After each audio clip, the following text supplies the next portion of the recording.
হ্যাঁ মা, দেখো পারলে ক্ষমা করে দিও, ঠিক আছে মা? সেদিনকে রাগের মুঠে তোমাকে তোমাকে হাত তুলে গেছিলো। আসলে আমি তোমাকে হাত তুলতাম না, বিশ্বাস করো, তোমাকে হাত তুলতাম না।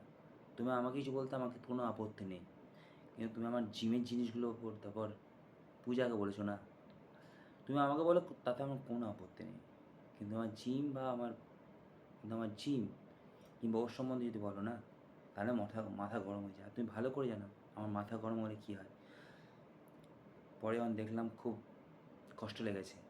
যাই হোক, তুমি কথা বলো আমার সাথে, রাগ হোক যাই হোক, কথা বলো মা, আমিও তোমারই তো ছেলে, কথা বলো। তুমি ভালো করে জানো আমার মাথা গরম হলে কী হয়, তুমি সব ব্যাপারটাই জানো, কেন তুমি আমার উপর রাগ করছো বলো? আমি তোমার কাছে ক্ষমা চেয়ে নিয়েছি, আর এই জন্য বলেছে যে মায়ের কাছে ক্ষমা চেয়ে নিতে।